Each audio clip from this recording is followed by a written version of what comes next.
BNP নিয়েই কথা। BNP তো গালাগালি করিচ্ছে, আরেকটু গালাগালি করার সুযোগ পাইল আর কি।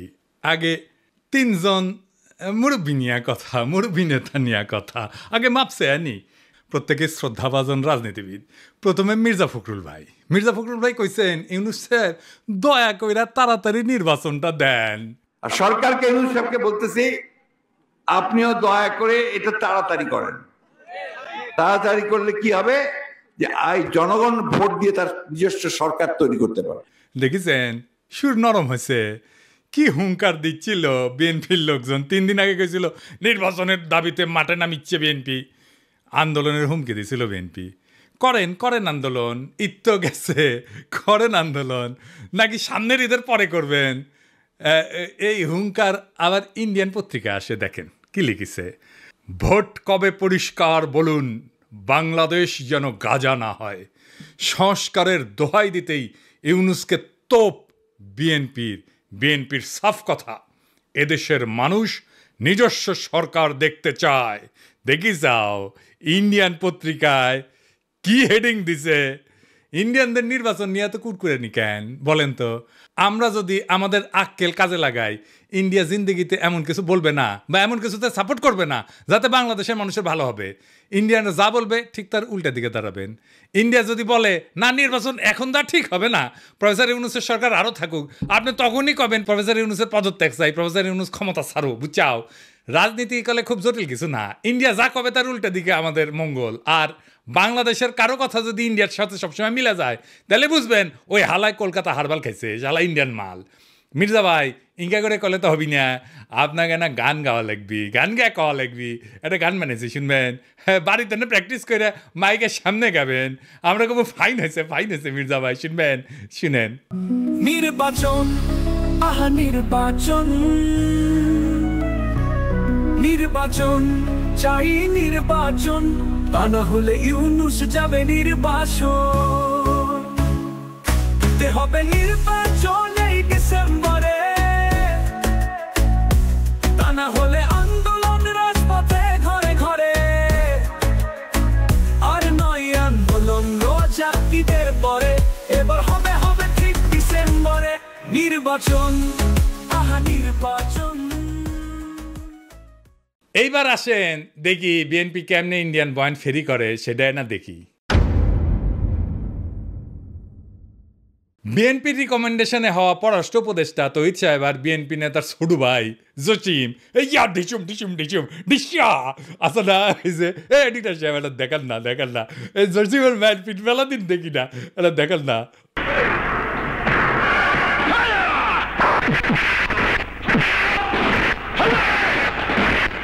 আর দেখি যাও ক্যাঙ্কা হিরোইনছি এই জসিম কইল যে 1971-এর জন্য পাকিস্তানে ক্ষমা চাইতে হবে।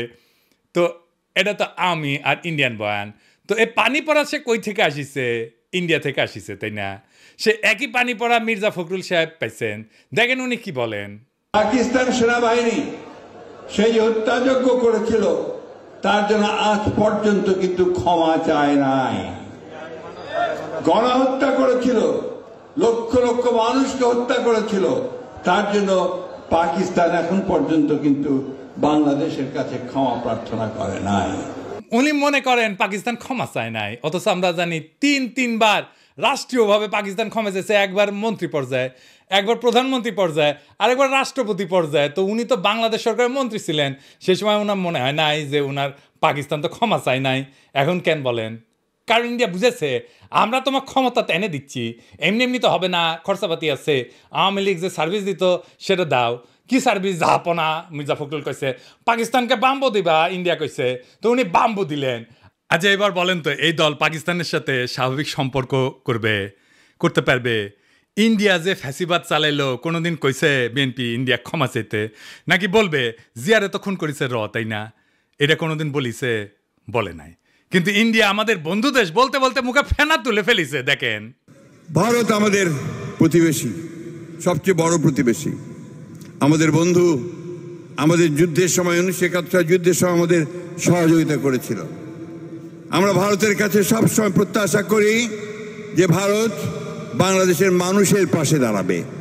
যাই হোক মির্জা ভাই, আপনি তো বলেন মুক্তিযুদ্ধ করেছেন, এটি সেই সময়ের গল্প শুনবার চাই। মানে কোটি কোটি যুদ্ধ করেছেন, কোটি ট্রেনিং নিছেন, কারা কারা আপনার সহযোদ্ধা ছিল, কবে অস্ত্র জমা দিলেন, কি অস্ত্র ব্যবহার করেছেন, মানে হাউস আছে কেন পাকিস্তানের উপরে যেমন বিলা, আপনি তো মনে লয় যে সখানিক পাকিস্তানি আমি জয় বাংলা করেছেন, না গল্প করবেন, হাউস আছে আমার কলে। চুপি চুপি কই মির্জা ভাই, আপনার উপরে না হেভি স্টাডি করেছি। কেন করেছি জানেন? আপনারা বোঝার জন্যে স্টাডি করে পেয়েছি কি জানেন? না খারাপ কিছু কমু না, আপনার লাইফ হিস্ট্রি কিন্তু ইন্টারেস্টিং। আপনি ঢাকা কলেজের ইকোনমিক্সের টিচার হিসেবে ক্যারিয়ার শুরু করেন, শিক্ষকতার ক্যারিয়ার। পরে ঠাকুরগাঁও কলেজে ইকোনমিক্সের অধ্যাপক ছিলেন, খুবই জনপ্রিয় টিচার ছিলেন, ছাত্ররা আপনার ক্লাস করার জন্য উন্মুখ হয়ে থাকতো, মার্শাল্লাহ। আবার অদ্ভুতভাবে আপনি বাংলাদেশ সরকারের পরিদর্শন এবং আয় ব্যয় পরীক্ষণ অধিদপ্তরের একজন অডিটর হিসেবে কাজ করেছেন। এই প্রফেসর হওয়ার পরে শিক্ষা বিভাগে আবার ডিজি আসিলেন। এমন সেলিব্রেটেড শিক্ষকের জীবন চাইরা অডিটর কেন হইলেন, এটা মিলাইতে পারি নাই। তাই আপনার জীবনের গল্প আপনার কাছ থেকে শোনার ইচ্ছা থাকলো। আমার ক্ষুদ্র ভ্রাতার ভগিনীরা আপনাদের কয়ে রাখি, কারো সম্পর্কে জানতে হইলে এভাবে ডিক করবেন, খুঁড়বেন, তারপরে তাই আপনি ভালো তার ডিল করতে পারবেন। যাই হোক, এবার আর এক বিএনপির সিনিয়র নেতারে নিয়ে আলাপ করি, হ্যাঁ, আমির খসরু মাহমুদ। যে সরকার জনগণের ভোটে নির্বাচিত হবে তারা জনগণের কাছে দায়বদ্ধ থাকবে, জবাবদিহি থাকবে, সেটা যেই সরকারই হোক। কোনো মহামানবকে বাংলাদেশের দায়িত্ব দেওয়ার জন্য বাংলাদেশের মানুষ নির্বাচনে, এই বাংলাদেশের মানুষ আন্দোলন সংগ্রাম করে নাই, ত্যাগ স্বীকার করে নাই। আর কোনো মহামানব কোনো দেশের গণতন্ত্রের সমাধান দেবে, তার জন্য বাংলাদেশের জনগণকে অপেক্ষা করতে হবে, এটা বিশ্বাস করার কোনো কারণ নেই। আমির খসরু ভাই উনি কইছেন, নির্বাচিত সরকার জবাবদিহি করবে জনগণের কাছে, কোনো মহামানবকে ক্ষমতায় বসানোর জন্য বাংলাদেশের মানুষ আন্দোলন সংগ্রাম করে নাই, ত্যাগ স্বীকার করে নাই। উনি ত্যাগ স্বীকার করেছেন, ওটা ত্যাগ স্বীকারটা এটা দেখে আসেন। হ্যাঁ, আমির খসরু ভাই, আপনি তো ডিসেন্ট মানুষ, আশা করি আপনি ক্ষমতায় গেলে তো বটেই, ক্ষমতায় যাওয়ার আগেও জবাবদিহিতা করবেন, তাই না? আচ্ছা আমির খসরু ভাই, এই যে হোটেল সেরিনা আপনার ছিল তো না? এখন আপনি কইবেন যে আমি মালিকানা ছেড়ে দিছি, কথা সত্য মানলাম, আপনি মালিকানা ছেড়ে দিচ্ছেন। কয়টা জিনিস বলেন তো, যে জমিটা যার উপরে দাঁড়িয়ে আছে হোটেল সেরিনা, এটা তো চট্টগ্রাম স্টক এক্সচেঞ্জের জমি, তাই না? ওই সময় আপনি চট্টগ্রাম স্টক এক্সচেঞ্জের চেয়ারম্যান আছিলেন, তাই না? তো কি কি হয়েছিল আমি বলি খসরু ভাই, কিছু মনে করেন না, আমার কনফিউশন হয়েছে, কনফিউশন দূর করে দাও আপনার দায়িত্ব। আপনি বিএনপির অতি গুরুত্বপূর্ণ নেতা, আপনি জবাবদিহিতার কথা বলেন, আপনার দলের হাতে রাষ্ট্রের দায়িত্ব যাবেন, আসেন কি কি হয়েছিল দেখি, কোথাও বই লিলে ধরে দেন, তাই না? মানুষের ভুল বোঝা ঠিক না আপনারে, তাই না? 1995 থেকে 2001 সাল আপনি তখন, এটা আওয়ামী লীগের আমল, আপনি তখন চট্টগ্রাম স্টক এক্সচেঞ্জের চেয়ারম্যান ছিলেন। এই সময় রাজুক থেকে ঢাকার Banani road number 17 plot number 27 Chittagong stock এক্সচেঞ্জের টাওয়ার নির্মাণের জন্য কেনা হয়, মাশাআল্লাহ।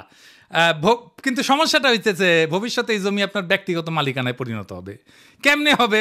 এটা বিশাল স্টাডির ব্যাপার, মেলা সময় লাগিছে কলে, এমন কঠিনভাবে এটা খাইছেন আপনি, মাশাআল্লাহ, জটিলভাবে খাইছেন কলে আপনি। এটা আপনার আমার স্যালুট জানানো লাগে।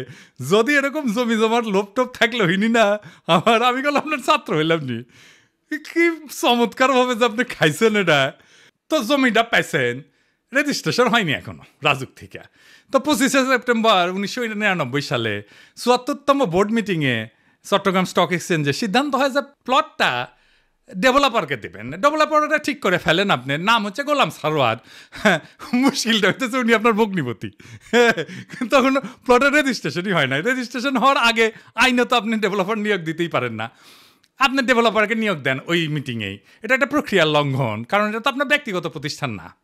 19শে জানুয়ারি 2000 সালে রাজুকের সাথে রেজিস্ট্রেশন হয় আপনার চট্টগ্রাম স্টক এক্সচেঞ্জের। আপনি চেয়ারম্যান থেকে নিজের ভগ্নিপতিকে ডেভেলপারের দায়িত্ব দিতে পারেন? হ্যাঁ, আপনি মুরব্বী মানুষ, জিজ্ঞেস করলাম আর কি। মানে ধরেন আমি যদি কখনো চট্টগ্রাম স্টক এক্সচেঞ্জের চেয়ারম্যান হই, আমি কি আমার ভগ্নিপতির স্টক এক্সচেঞ্জের জমিতে বিল্ডিং বানানোর জন্য ডেভেলপার হিসেবে নিয়োগ দিতে পারবো নাকি পারবো না? এরা কয়া দিলেন আর কি, এনে শুনলাম মুরব্বী মানুষ না।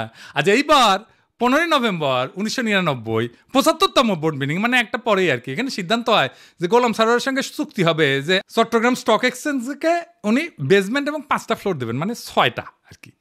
ভালো কথা, এই 5টা ফ্লোরের কথা মনে রাখেন, বেসমেন্ট সারা 5টা। হ্যাঁ, এরপর 13 ফেব্রুয়ারি 2000 সালে চট্টগ্রাম স্টক এক্সচেঞ্জের বোর্ডকে পাশ কাটায় স্টক এক্সচেঞ্জের সিইও ওয়ালিউল মারুফ মার্টিন এবং গোলাম সারোয়ার আপনার ভগ্নিপতি, এই দুইজনের মধ্যে একটা আনরেজিস্টার্ড চুক্তি হয় যে চুক্তি কখনো রেজিস্ট্রেশন হয়নি। আপনি আগে বোর্ডের মিটিংয়ে ডিসিশন নিয়েছিলেন 5টা দিবেন ফ্লোর, এইখানে আপনি লিখলেন 4টা ফ্লোর দিবেন, এটা কমে গেল আর কি। এইটা অবৈধ চুক্তি এবং জালিয়াতিপূর্ণ চুক্তি। এইখানে পেনাল কোড 467, 468 এবং 471 ধারা লঙ্ঘন হয়েছে, আইনের ভাষায় কইলাম আর কি।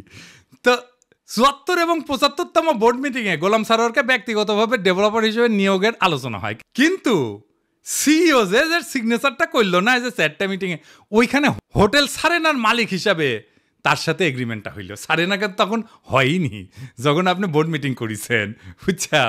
তো এই সিইও ওয়ালিউল মারুফ মার্টিন সে বোর্ড মিটিং উপেক্ষা করে সারিনার সাথে একটা চুক্তি করলো। সে কি পারে?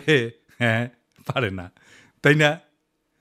যাই হোক, স্টক এক্সচেঞ্জের তরফ থেকে আনুষ্ঠানিক বা বৈধভাবে সারিনাকে কোনো দায়িত্ব দেওয়া হয়নি, তাই না? হ্যাঁ, বোর্ডকে পাশ কাটায় যে আপনি সারিনাকে দায়িত্ব দিলেন, এটা আপনি পারেন না।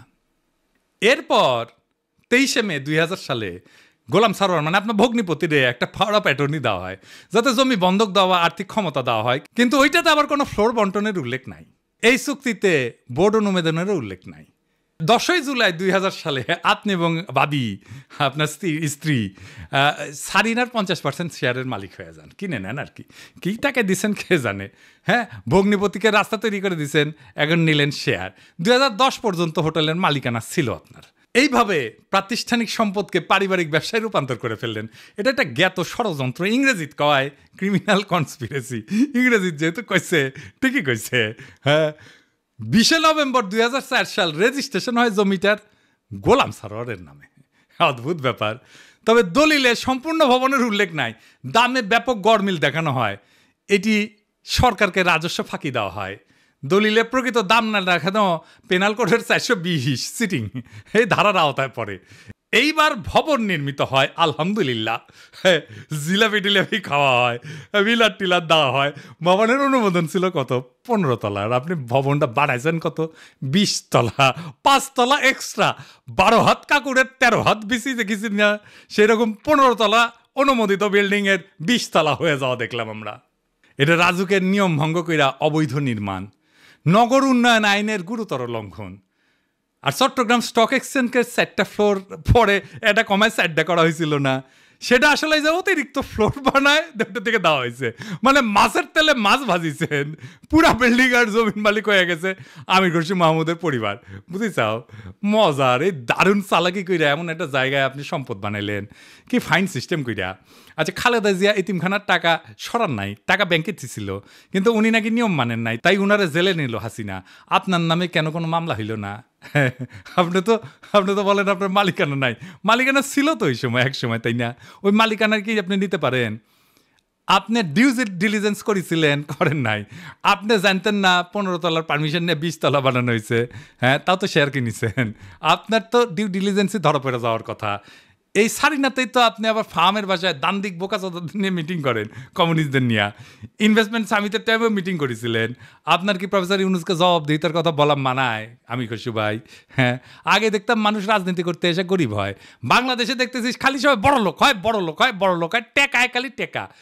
আমির খুশি ভাই, এটাই সমস্যা। কি সমস্যা হচ্ছে? টেকা কামানোর জন্য রাজনীতি যদি কেউ করে, তার মাথার তো খালি টেকা আর ধান্দা ঘুরবি। রাষ্ট্র তো একটা হিউজ রিসোর্স, তাই না? ওই রিসোর্সের মালিকানা নেওয়াটাই কি রাজনীতি? আপনি তো রিক্সাওয়ালা, ঠেলাওয়ালা, গার্মেন্টস শ্রমিক, বাস শ্রমিক, কৃষক, ক্ষেতমজুর, ক্ষুদ্র ব্যবসায়ীর কথা ভাবতে পারবেন না। দলমূর্খ সদাদের পাবেন, আইসা গালাগালি করবে। শীর্ষ নেতারা মেদিনীপুরের ভাষায় কথা বলবে, আর মূর্খ সদাদের আইসা আমার মালওয়ান করবে, গালি দিবে। সব আর্কাইভ করা আছে। ইলেকশনের আগে গালির কোলাস কইরা কোন নেতার সাথে ওই মূর্খ সদা ছবি তুলিছে, সেগুলো দিয়ে এপিসোড বানাবনি। মিলিয়ন মিলিয়ন দেখে দেখবি, ফ্রি ক্যাম্পেইনে করে দিব। আমি কিছু ভাই, আমি তো আমার শেষ হয়নি কথা, এটা কেস স্টাডি লিখেছি আপনার সারিনা কেলেঙ্কারি নিয়া। এই কিচ্ছা একাডেমিয়াতে ঢুকে দেবো, খালি আওয়াজ দিচ্ছি না, আমার কথাবার্তা হয়ে গেছে কলে ফাইনাল। কেস স্টাডির নাম দিচ্ছি কি জানেন? The hotel Sarina controversy, conflict of interest and abuse of power in Bangladesh. এটা মেলা জায়গাত পড়ানো হবি, এটা কর্পোরেট গভর্নেন্সে পড়ানো হবি, কনফ্লিক্ট অফ ইন্টারেস্টে পড়ানো হবি, ম্যানেজমেন্টে পড়ানো হবি, পলিটিক্যাল সায়েন্সে পড়ানো হবি। কোনটি না, কতগুলো জায়গায়। আরও দিন সাথে যাবি ফাইনাল করার জন্যে, আপনি বিখ্যাত হয়ে যাবেন। কইছিলাম না আমাকে লেরো না, হ্যাঁ, কাকে লেরতে কাকে লেরে ফেলেছেন। এবার মির্জা আব্বাস ভাই, মির্জা আব্বাসের ভাবিছিলাম কিছু কমু না, এরে ওরে দিয়া মেসেজ পাঠায়, আমি যেন আর কিছু না কই, আমি যেন তারা না ধরি।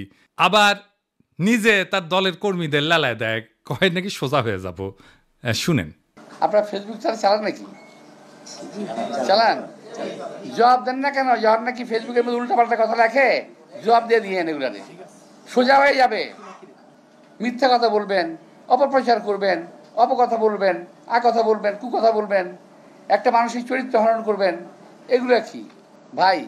আমরা রাজনীতি ছেড়ে দেবো, আপনারা একটু দেশে আসেন। আপনাদের অনেক জ্ঞান, আপনাদের অনেক বুদ্ধি, আপনাদের জ্ঞান বুদ্ধি আমাদের অনেক প্রয়োজন। আপনারা দয়া করে দেশে আসেন, বুদ্ধি দেন, কথা বলেন, কাজ করেন, মেনে নেব। আমরা রাজনীতি করবো না, আপনারা আসেন না। দেশে আসেন, দেশে আসেন, এই কথাটা আপনার দলের ভারপ্রাপ্ত চেয়ারপারসনরা কইতে পারেন না? আমি কি দেশে গেলে আমরা প্রাইম মিনিস্টার বানাবেন? ভারপ্রাপ্ত চেয়ারম্যানরা তো প্রাইম মিনিস্টার বানাবেন, আমারও তো বানাবেন না। দেশে আমারে ডাকেন কেন? উনারে ডাকেন। কয়দিন আগে কইছিল না সংস্কার করলে ছুঁড়ে ফেলে দিবি, আবার কি কইছে? আমি কখনো কই নাই। 2 দিনে কথা ঘুরে ফেলছে। কে সোজা হয়ে যায় দেখি চাও কে সোজা হয়। হ্যাঁ, দেশে দাগ ইচ্ছে যে ভাবিচ্ছে যে দেশে গেলে দাবরানি দিবি, আমাকে দাবরানি কেমনে দিবি জানেন? এই যে তার দলের নেতা স্কুল শিক্ষকের কলজা টেনে ছিঁড়ে ফেলাতে চায়, দেখি চাও।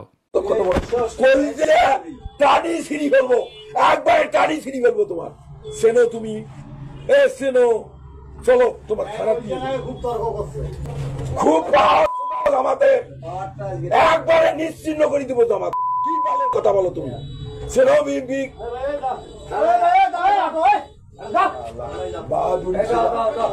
তোমার নামে আমি মামলা দেবো।